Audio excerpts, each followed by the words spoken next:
David Edel, founder of Edel Golf, Austin, Texas. And I'm going to talk to you about how the putter relates to aim, path, and speed, and how this little guy here has been in your way for years. Right now we're going to talk about the aiming component of the triad and how the putter relates to aim. What we do here is we shoot a laser to a golf ball. We then affix a mirror to the putter face for the individual. We then have them aim the putter when they think they're aiming. We move the ball away. It reflects to the backdrop vertically and laterally. Vertically meaning loft, laterally meaning side-to-side motion of the putter. You'd be surprised at how many people can't aim their putter. Only 3% of the golfing population can actually aim their putter accurately. For years, you've been grabbing putter after putter trying to find a solution. Well, that's not the answer. The answer is figuring out what variables are involved with how you aim the putter. Meaning head shape, hosel type, loft, length, all those variables are part of a putter package. We're going to show you and talk to you about why and how those relate to fitting.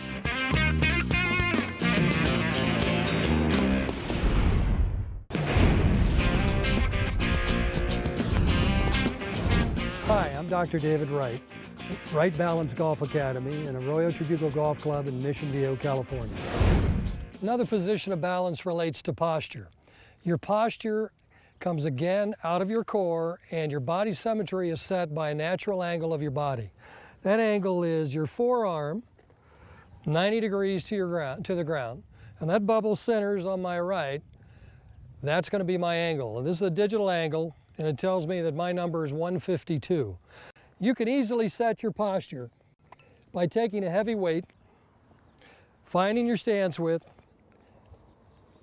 and setting up with that weight. That weight will naturally set my thigh angle and my spine angle to 152 degrees.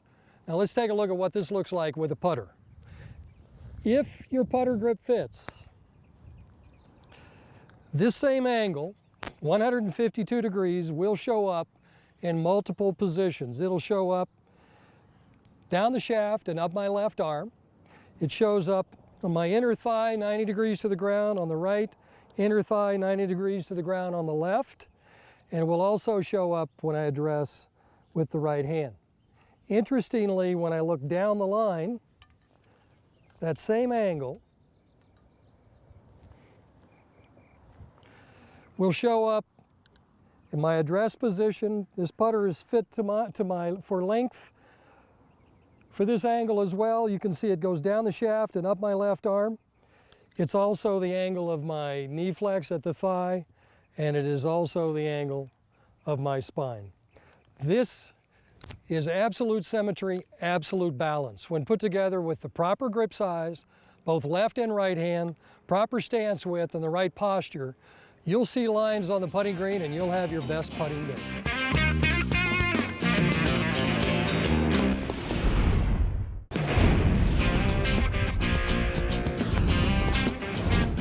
Hi, I'm Mike Adams, Director of Instruction at Hamilton Farm Golf Club in Gladstone, New Jersey. The golf course presents its own problems. We have uphill putts, downhill putts, level putts, and side hill. When you're taking your practice strokes on a level putt or a side hill putt, stand beside the golf ball. Now on an uphill putt, we're going to do something different. Go ahead, Mark, set up to it. We're going to stand farther from the golf ball, once again, taking our practice strokes, looking at the target. What this does for us is our eyes see how far the target is away. It tells our brain to hit it harder. Then simply step up and make the putt.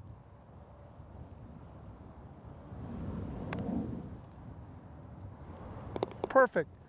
There's a law called the law of recency.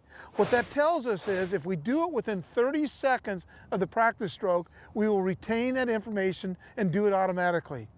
Now closer on the downhill, always take the practice strokes closer to the hole, making sure you don't sole the club. He is now programming to hit it easier.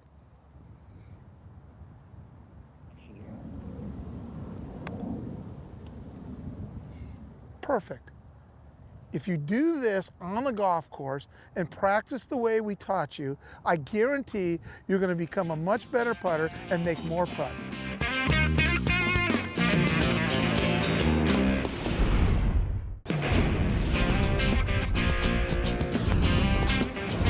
Hi, I'm Stan Utley. I'm here at the Grayhawk Golf Club where I teach at the Grayhawk Learning Center. To explain the arcing stroke, I really kind of back up and go to golf. I stole a phrase from my friend Jim Hardy who said, golf is a side-on game. And really what I mean by that is, when we play golf, the ball's over there and we're over here. And when I think of my golf swing or my putting stroke, I want to realize that it's played most efficiently if I swing my club in a circle, but the circle has to be on the tilt of the shaft. Well, what happens when I make that kind of swing is I'm swinging on a tiny curve at the bottom. All I want to do is swing the face square to that path. Now, a buddy of mine, Rob Akins, really did the best job of explaining to me what it is I teach. He said, I teach straight back, straight through, square to square putting, but I do that on the tilt of the stroke. I do not do that on the target line. And when people really get that concept clear in their head, it frees them up to say, oh yeah, I just really want to make a putting stroke similar to my golf swing. A couple of questions that I love to ask is, do hooks or slices roll more? And that's simple. Hooks roll farther than slices. Well, if that's true, I never really want to slice any more putts. Now, I'm not saying you're supposed to hook your putts, but let's agree slice putts don't roll as well. Now, a trickier question is, when I hit a hook, does my club face first hit the inside or the outside of the ball? Well, I get mixed reviews on that answer. I really ask the question to create an effect. The effect is when the ball spins right to left for us right-handed golfer, the toe has to pass the heel. Therefore, my opinion is if you hook a shot, the toe comes around, hits the outside edge of the ball. Now I understand you need to swing from the inside path to hit a good shot, but I see most poor putters leading into the ball with the heel of their putting, catching the inside of the ball and hitting a slice putt. Well, I'm not here to tell you to hook putts, but I do want you to understand that you need to get the toe coming around the circle, caught up to square by impact, and once you go past impact, it's okay for the toe to pass the heel. That would be an arcing stroke. What that's going to do is free your stroke up, keep your stroke square to a curve, but that is what's going to send the ball true and down the target line. I hope that is something that lets you shoot lower scores and make more putts.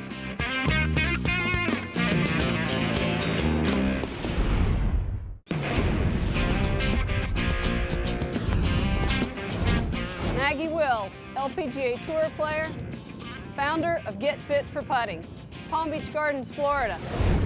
So how do you actually make a piston stroke? That's what you're all wondering. Well, here it is. After I get into my setup with my posture and ball position, I merely rock my left shoulder down on the way back, and on the way forward, I extend my right elbow as a piston. Here, I'll show you.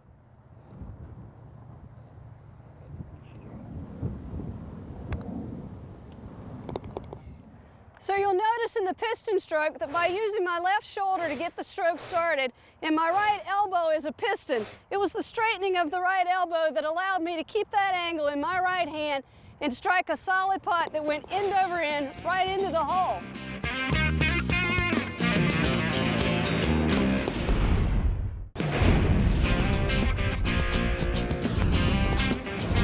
Mark Sweeney, founder, Aimpoint Technologies, Orlando, Florida. Now we're going to learn that every putt around the pin has a predictable amount of break, the same way that every club has a predictable distance that it flies. Once we've established our zero line, we understand where all of our straight putts are. If we understand where all of our straight putts are, then we know the direction and amount of every other putt.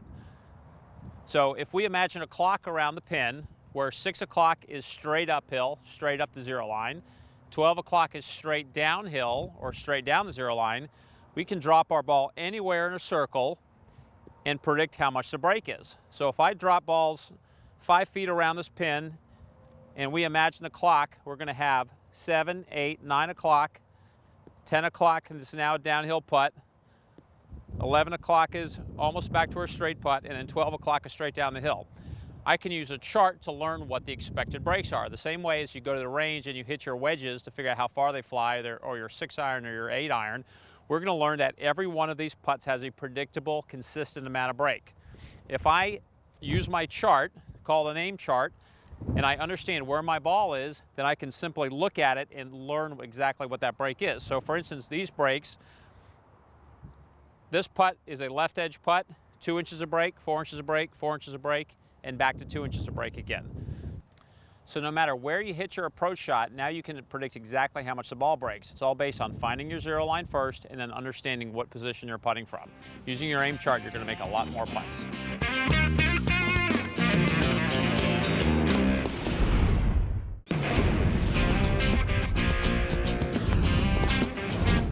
Hi, I'm Dr. Craig Farnsworth, an optometrist and sports vision specialist. I'd like to give you some drills of what I call mentally speaking. An important part of your practice routine should be working on what thought process during the moment of execution works the best for you. One of the most valuable ones is what I call proper tension level, or putting to nowhere. So I like to putt several putts to no target at all. I close my eyes after I stroke it and just think about how that felt with my tension level, which generally is around a 1 for that exercise. Same thing again, putt the same, try and get in touch with what it feels like. The third putt then, I execute to the hole and I try and putt with the same tension level as I did to nowhere. Sometimes I may have to do 4 or 5 golf balls before I can putt to the hole with the same tension level, but keep repeating that, nowhere and then to the hole, until eventually you can do 1 to nowhere and 1 to the hole with the same tension level. Another mentally speaking drill is putting a spot in front of my target, and I just think about rolling the ball over that spot. So as I walk in, I access the spot and aim toward it, and then during the stroke, I'm actually looking more at the spot than I am looking at the ball. So my anchor point visually is the spot, not the ball. That's my focal point for this stroke. A third drill to help you control the mind during the moment of execution is on tempo. And to do that, once you're over the ball, thinking 1 and 2, or smooth, or even humming a tune that has a nice soft cadence can help you keep your rhythm smooth and effortless. Those are 3 good drills to help you control your mind during the moment of execution. Find one that works for you, and you'll be getting the ball out of the cup much more often.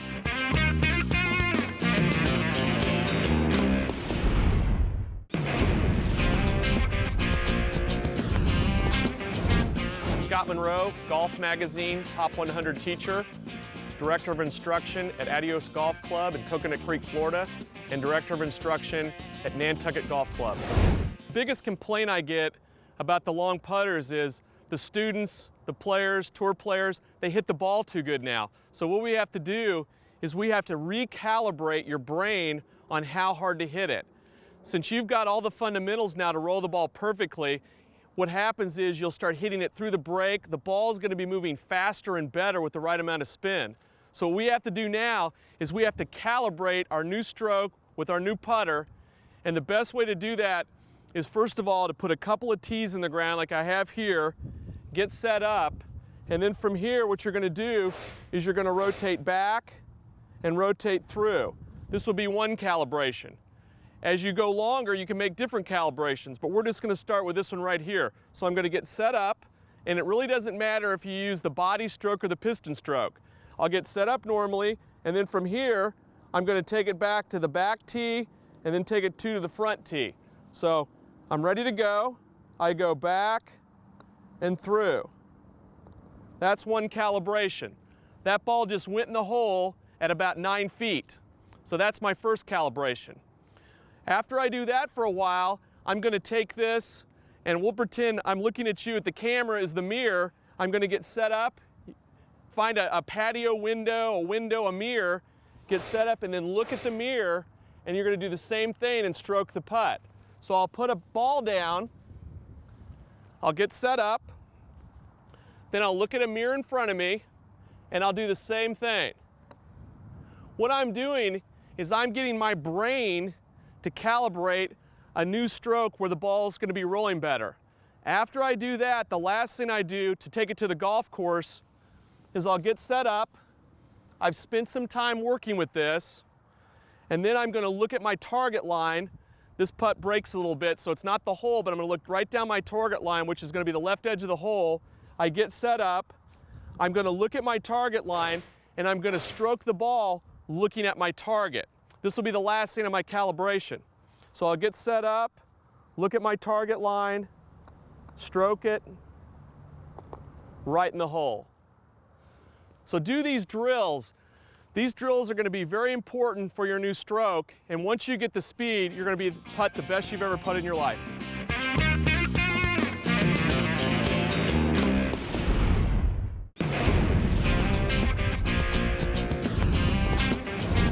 Mike Shannon, putting instructor at the Sea Island Learning Center at St. Simons Island, Georgia.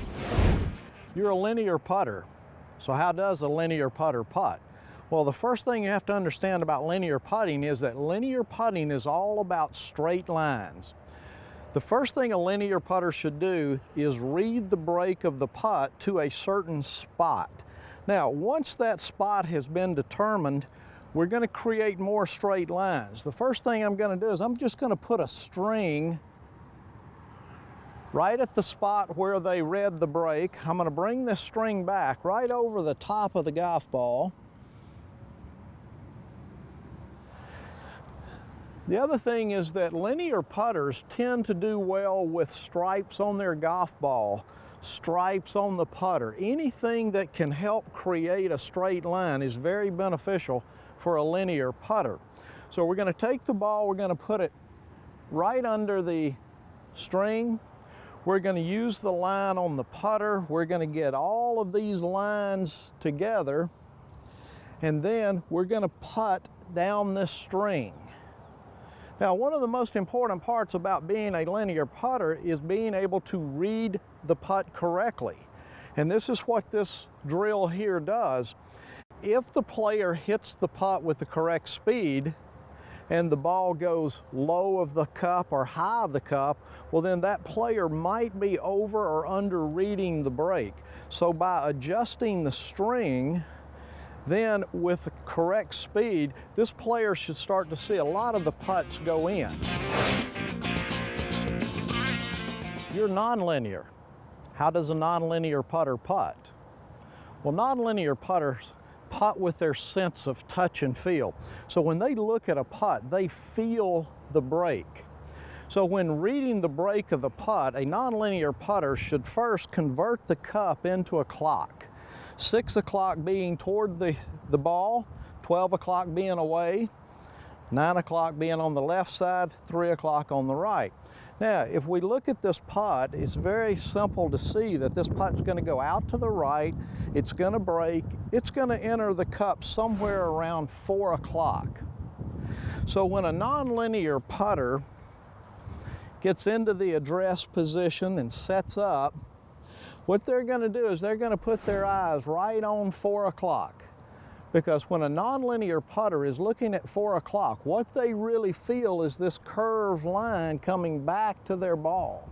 So a nonlinear putter is not aiming at the point of entry, they're aiming so the ball enters the cup at that point. So if the player hits the ball with the proper speed, they can expect this ball to go into the cup.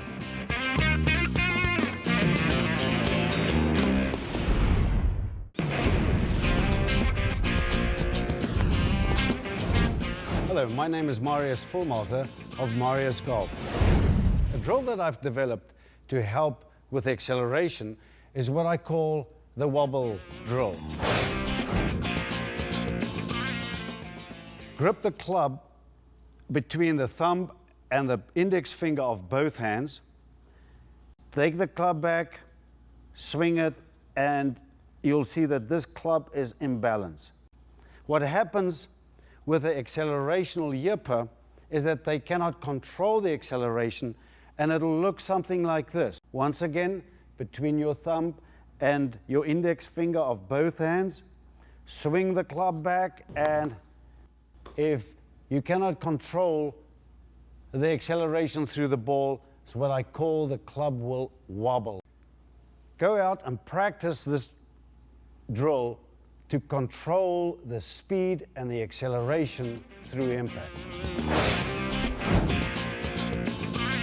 An excellent way to address the problem of rotation or the resistance of rotation is to putt with two balls simultaneously. Set them up and make sure that your putter face is touching both balls at address. Take up your normal address position, take your stroke, and the outside ball should go further than the inside ball. Why? Think of a merry-go-round. The center point of the merry-go-round is a lot slower than the outside, and that's happening in a putting stroke. The toe is quicker than the heel, and therefore the outside ball should go further than the inside ball.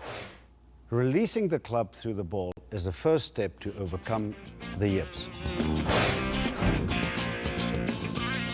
This is the 9-ball drill.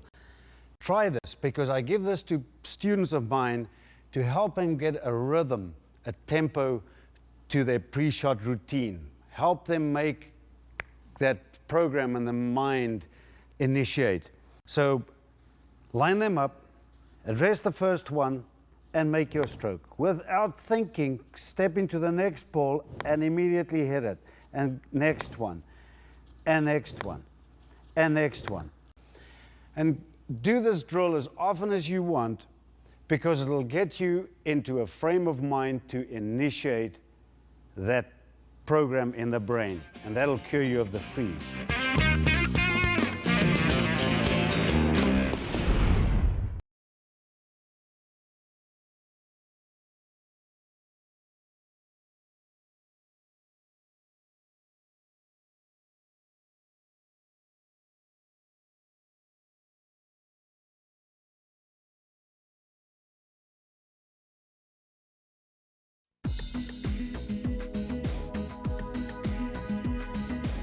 Hi, I'm Leslie Bender, and welcome to the Bender Method of a Strong, Healthy Back. We all need a strong, healthy back for all of our daily activities, whether it's putting away the groceries or carrying the kids. We need a strong, healthy back.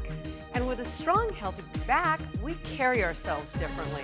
Our posture's better, we look taller, we look leaner, and that's something we all want. Now, if you're someone who has a little bit of tension in their upper back or lower back, you're gonna love this workout. I've designed very specific exercises that not only releases the tension and the tightness in the low and upper back, but we're gonna strengthen those muscles at the same time.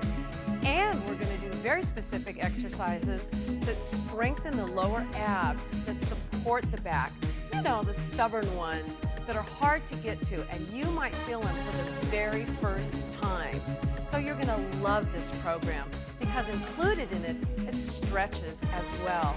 Now, joining me today is Lucy, who will be doing the easier variations in the movements, and Kitty will be doing the harder ones.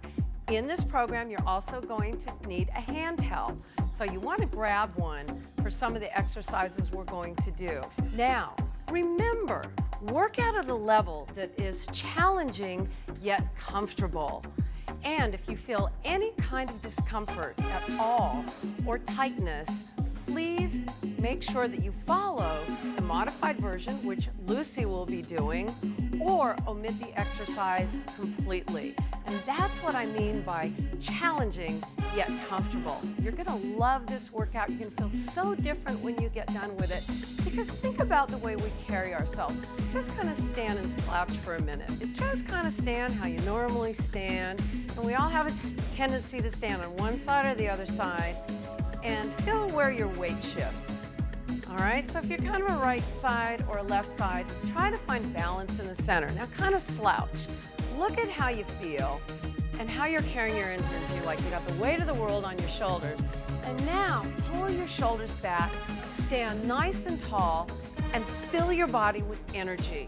And that's what the difference is when you carry yourself differently, you indeed will look leaner and taller, and people will go, what are you doing? You look differently. That's why you're gonna love this workout. So let's get started.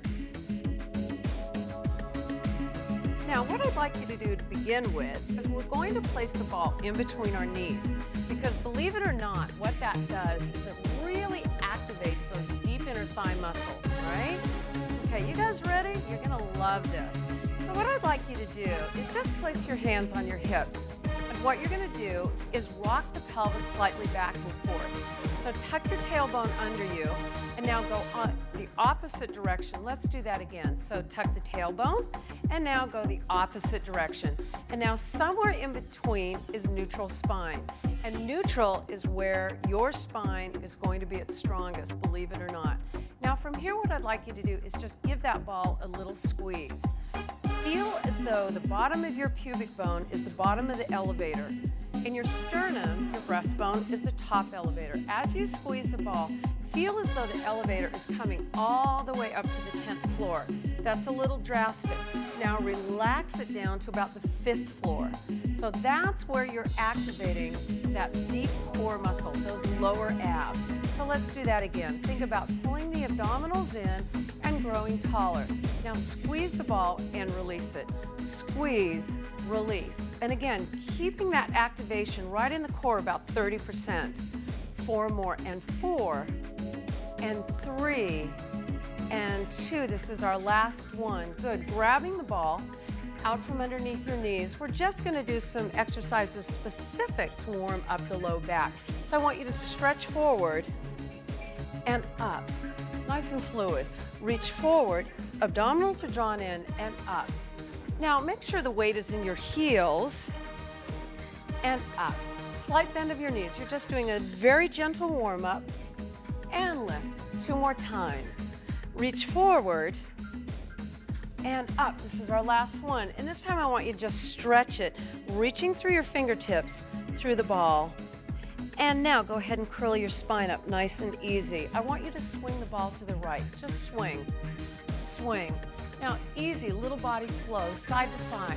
I want all those muscles really warm before we start this program. Good. Easy, just 4 more. And 4, 3, 2, last one, and go ahead and come on in. So where we're going to begin is we're actually going to get on our hands and knees. So come and join us on our hands and knees. And if you feel at all any tightness in your knees, you can also place your hand towel right now under your knees if you choose to do so. So we're going to start, and we'll start on our hands and knees, right?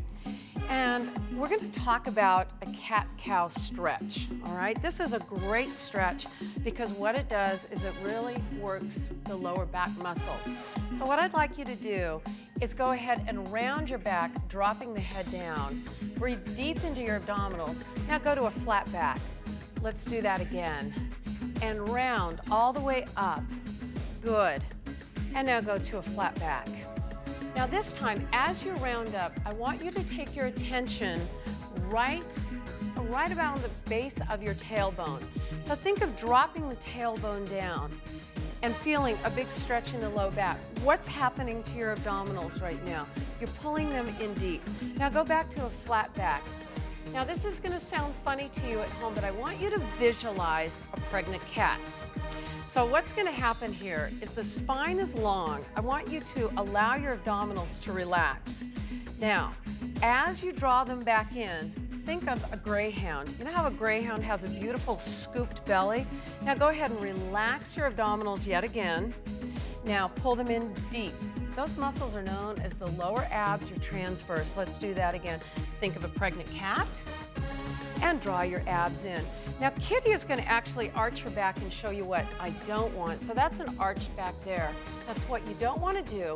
You want to keep your spine neutral. So think of having basically a stick all the way down from the crown of your head to your tailbone. And once again, let the abdominals go. And now go ahead and draw them back in. Good. Now from here, you should feel a deep activation of your core muscles. That's what protects the back. Now what we're gonna do is go ahead and lift up our right knee, and this is what I call the tail wag. Now, the first version of this is the tailbone is pointed down. I want you to turn your foot and I want you to look at it, just like a little dog looking at its tail. Now go in the opposite direction. Good, let's do that again. And I want you to turn and keep the tailbone pointed down. You should feel a stretch here. You feel a stretch there? Good, and other side. Good, and again. Now everyone at home can be doing this. This is not a difficult exercise. So let's do that one more time. Good. So now just hold it right there and get that big stretch, and drawing your tailbone down, pointed towards the floor, and drop that foot down, and let's switch sides.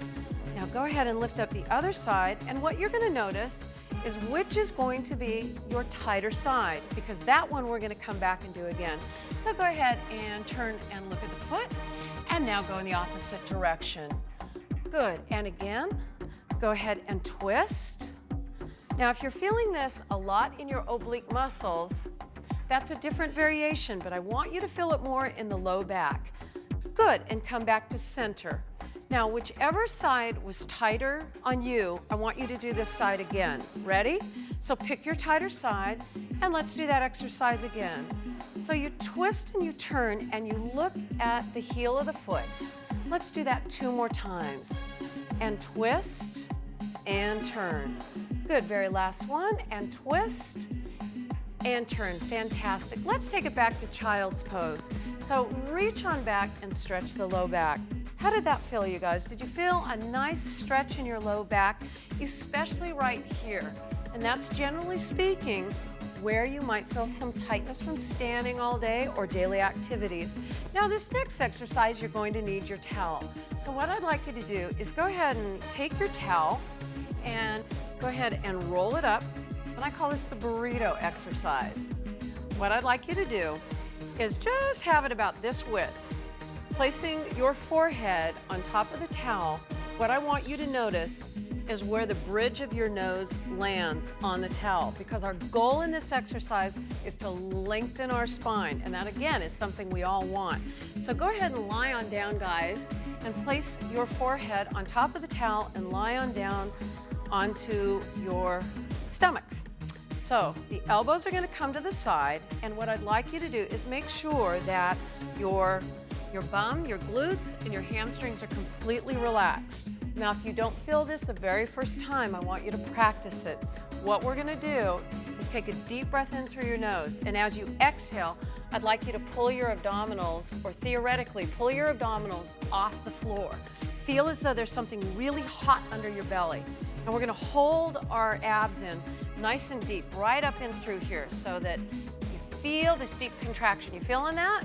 Yeah, we're going to hold it for 20 more minutes. Just kidding. Now from here, what I'd like you to do is lift your forehead slightly off the towel. Keep looking down, don't look up. And now from here, I want you to feel as though you're lengthening from the crown of your head to your tailbone. Excellent. Now go ahead and lift your elbows up off the floor. Good. Now you're going to squeeze your shoulder blades together. Keep drawing your abdominals completely off the floor. Relax your hamstrings and glutes. Now, if you can, take your arms out to a letter T. Keep reaching through the abdominals so that you keep your abdominals completely off the floor. Your goal is to get at least a ½ an inch further on that towel. This is what I mean by growing taller. Now, if you can, I want you to reach your arms out slightly into a V only. Now keep reaching. If you feel any tightness up in here, try to relax in through here and feel the work going here. Take a nice deep breath in, inhale. Now exhale, reach through your toes, reach through the crown of your head. Feel as though now you are flying through the clouds. Now if you're starting to get a little bit fatigued here, that's normal. Now go ahead and bring the arms behind you like you are nice and open through your chest. Keep reaching, sending your fingertips long. Keep reaching. Kitty looks beautiful. Keep reaching, lengthening. Take a deep breath in here. And as you exhale, slowly come on down and relax.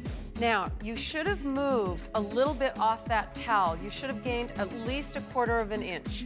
Did you guys move a little bit there? Yes or no? Yeah, so come on up to a child's pose now and stretch all the way back. Now, as you're stretching, I want you to think about, as you do that exercise, the goal is to strengthen the muscles in the back. And by doing that, you're drawing the front muscles in, which work in conjunction with the back muscles. So go ahead and come on up now, guys, to a seated position. We're gonna grab our ball and work now in the opposite direction, and we are gonna work into a crunch. Now, in a seated crunch, we're gonna place the ball behind us and work on doing a correct crunch. Now, what happens is many times we start pulling on our neck and we feel actually more tension in our neck and we never get to those deep low ab muscles. So I'd like you to hold behind your knees to begin with, or if you'd like to follow the harder variation, the arms are out in front. So what you're gonna do is take a deep breath in, and as you exhale, breathe into the ball and just roll back a little ways. Good. And now take a deep breath in, and as you exhale, go ahead and come back up to a seated position. Now come completely straight up. Let's do that again. Inhale, and as you exhale, slowly go all the way back. Now come a little further, Kitty. That's it. Now join Kitty if you want to work out at a little level that's a little more challenging, and then slowly come back up to a seated position. This is how you get to your abs rather than doing hundreds of useless crunches. Let's do that again. Inhale, and as you exhale, go ahead and roll back. We're making a C curve with our spine. Now draw your abdominals in and take the attention into your abs right now. Selected stabilization, and slowly go all the way back up. We're only gonna do 2 more of these. Inhale and exhale. Draw your abs in deep. Take your concentration into here and inhale. Exhale, go back up. Good, very last one. Inhale and exhale. Join Kitty if you want to work a little harder because she's going to change her levers and start reaching to the ceiling. Good. And inhale and exhale, slowly come on back up. Now that's a great way to train our abs. So from here, go ahead and roll on over to your sides. And from here, we're going to place the ball underneath us to go into side work here. So the obliques are also huge stabilizers when it comes to our low back. So we're just gonna start with an easy variation here, which is a reach and open. Now this one's pretty easy, and open. Now you can follow this variation if you'd like with Lucy. Otherwise, Kitty and I are gonna place the ball in between our knees and go into a side plank. So the ball goes in between the knees, the hands are in front. Now squeeze the ball with the knees and we'll all move together. Here you go. So lift the bum up and down. Good. Now lift up and Lucy reaches and down. So as she reaches over, you can follow Lucy if you want or follow Kitty. It's still working your obliques. It's just a little bit different variation. Pick the one that works for you. And reach or lift and down. Again, 2 more. And reach and lift and down. So you're really concentrating on right here and lift. And our very last one, we're both gonna hold it. So lift up and reach, Lucy. Follow the one that works for you and hold for 3, 2, 1. And let's do the other side. Now, once again, you might feel that one side's a little bit stronger than the other. You can always go back and work that side, right? So here we go. Getting yourself set first for success. And here you go, Lucy, and reach, and Kitty lifts her bum and open. Follow the one that works for you and reach, good, and down, good, again, and lift. Open through the rib cage, down, again, and lift, and down. 2 more, and reach, and lift, and down. 1 more time, and lift, and reach, and come all the way down, good. How you guys feel? You should feel this at home in your obliques no matter which variation you took. The next one is one of my favorites. So go ahead and lie on your backs and you're gonna actually place the ball underneath your tailbone. And we'll start with the feet on the floor. So get yourself set first. There you go. It's like having a special little Easter egg right under your bum. Now this one's fantastic because this really feels good in the low back. It stretches those tight muscles. You're gonna love this. So what we're gonna do is we call this hip hikes. So what you're going to do is I want you to shift your right hip up. So lift, come center, Now other side, and lift, shift the hip, and center. Let's do that again. And lift up, and center, beautiful. And lift the hip, and center again. And lift your hip up, and center. And again, and lift, and center. One more time, and lift, and center. This is our last one, and lift. Now, this one is typewriter. It's a little bit different. What you're gonna do is I want you to shift your hips. Rather than up, I want you to move them from side to side. So, go side, center, side, center, side, center. Feel that stretch in the low back, but yet strengthen. Side and center, side, center, side, center. 4 more. 4, center, 3, center, 2, center, and 1. Fantastic. Now from here, let's lift our knees up to a tabletop. One and the other. Good. Now this one is really nice due to the fact that it gives you an opportunity to really stretch out those deep, tight hip flexors. So what we're gonna do is go ahead and drop down the right foot to the floor, and then I want you to bring it back. Let's everybody do the same variation here. And drop down your left foot, and then bring it back to center. So, as you do this, so the toe just taps down to the floor and center, you should be feeling a big stretch in your hip flexor as you extend the leg. So extend now, take your leg a little bit longer, and if you want, hover it off the floor and center. Now as you do this, I want you to think of the connection in the deep lower ab muscles. Extend and center 2 more times. Extend and center 1 more time, extend. Now Kitty's gonna do a little harder variation. What we're going to do is as she taps down her right foot, she's gonna reach her left arm over her head. So it's opposition. So as she does this opposition, this one is known as dead bug, which I don't think we really look like dead bugs. But as you do this, this actually strengthens the muscles in the low back. So just alternate right to left and alternate. Now, if you're finding this to be challenging on this little ball, that's normal because you're on an unstable surface. And reach and center. Last one, and reach opposition and come center. Now from here, what I'd like you to do is drop down the right leg and keep the left knee in and bring it in towards you. Now send your leg out and give me a nice big stretch. So extending your leg out and just hold that stretch right there. Now this variation is definitely harder, and as she's gonna extend this leg up, you're gonna feel a big stretch in your hamstring, okay? And then go ahead and bend this knee in and switch sides. So nice big stretch here, bringing the knee in, sending the opposite leg out so it's hip flexors. Now if you choose, you can extend the leg if you want to, or go ahead and keep the knee bent. It's certainly up to you. Good, now go ahead and bring both knees in, and now from here, try to pull your knees back towards you so you feel a big stretch in the low back. Fantastic, how does that feel? That should feel really good in your low back muscles. Now from here, what we're going to do is go ahead and take the ball out from underneath your bum, so we come up, and go ahead and lie on our sides. And from here, one of the toughest muscles to get to is our glute. And a glute is a big stabilizer. This muscle is so important for stabilization of our spine. Now, if you've got your towel handy and you'd like to put it under your head, please do. Otherwise, I want the head all the way down, please, on your arm. I don't want to see this because then you are kind of wrenching your neck a little bit.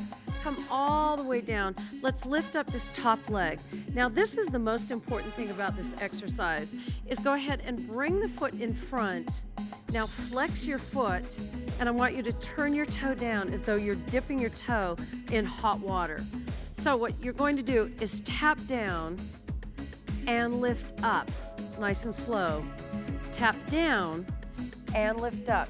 Now Lucy, her variation, if she wanted to make it easier, and if you'd like to follow this, And if it's a little bit less challenging for you and you feel more comfortable, take the ball away for right now and do this exercise. But if you feel like you can do it, then keep the ball there because again, it's an unstable surface and you've got to work a little harder. And down, and lift. So we'll take our tempo up, down, and lift, and down, and squeeze this muscle. It's the glute muscle. Again, it's a big stabilizer, and down, and lift. 4 more, and 4, and squeeze, and 3, and squeeze. You guys should be feeling this right in through here, right into those deep glute muscles. This is our very last one. And go ahead and bring your knee in and give it a hug, a well-deserved hug. Fantastic. So as you cross your leg over, again, that stretches up and through here. Fantastic. So let's go ahead and do the other side. And once again, you at home, if you feel that you've got one side that's stronger than the other, you can always go back and do your weaker side 2 times. So make sure that you're always in alignment from your shoulder, hip, heel, lifting your top leg. You're going to turn the toes in like you're dipping them in hot water and lift and lower and lift and lower and lift. So we squeeze right here, good, and lift and lower and tighten and lift, good. That's it, you guys are fantastic. So think about drawing your abdominals in deep and lift and lower and 3 and down and 2 and down. This is our very last one, and bring the knee in and give it a little bit of a hug. How we doing? Now from here, let's go ahead and where you are at home, just go ahead and swing your legs around, cross the leg over that you just worked, roll down on your backs, and we're gonna get deep into this muscle here, the piriformis. So now go ahead and drop your head down. You're gonna feel a big stretch in through here and draw the leg back, and I want you to feel that deep stretch. So if you're saying at home, gosh, Leslie, I'm feeling this right here, that's exactly where you want to feel it. So take a deep breath in, and as you exhale, pull the leg back just a little bit deeper in towards you. I love this stretch. And now from here, go ahead and switch. Once again, I want you to notice which is your tighter side because we're going to come back to it. And gently pull your knee back towards you, just enough that you feel a stretch right in that outside muscle. Take a deep breath in, and as you exhale, gently pulling it back towards you yet a little bit more. Now you at home, pick your tighter side, whichever one that is. I want you to go back to it. Mine happens to be this one. Now go back to your tight side, and let's stretch that one yet again. Oh, that feels so good. Fantastic. And from here, go ahead and bring your knees in and rock and roll yourself up. Now this is my favorite thing in this whole program. This is fantastic release of the upper back muscles as we're going to take the ball, and Lucy is going to go ahead and just sort of lean on it here as to where both Kitty and I are going to release ourselves, open up the chest, open the arms to the side, and she's just going to keep her chin to her chest a little bit. So you at home, if this is a more comfortable version for you, you can do that. Otherwise, I want you to completely open up your chest. You're going to feel a release in through the chest muscles and especially in the back. And now kind of rock from side to side, just very gently side to side, and feel that nice big stretch in the upper back. Now I think we could probably stay here forever, huh, Kitty? We could just stay here and just keep on stretching into this position here. Now what I'd like you to do is bring your chin to your chest and very slowly start rolling all the way up. Good. Now from here, go ahead and cross your legs over. I want you to sit up nice and tall. So we're nice and tall up on our sit bones. Good. Go ahead and reach out with your left hand, and I want you to reach up and over. Now this one is known in Pilates as a mermaid, or just a side stretch. I love this one because it really does stretch out the upper and lower back muscles. And now go ahead and return. And I would like you to look down at your knee and notice what happens on the other side. All of a sudden you might start going, oh wow, all right, I'm really feeling it up in here. Good. And come on in, let's do the other side. And once again, we're gonna go back to your tight side. So take a deep breath in, inhale, and exhale, reach. Lifting up out of your rib cage, drawing your abdominals in deep. And now from here, reach up and over, looking down at your knee. So you at home, figure out which is your tight side. Let's go back to it. Go ahead and change if you choose to. This happens to be my tight side. And then open. Good. Take a big, deep stretch, no matter which side feels tight to you.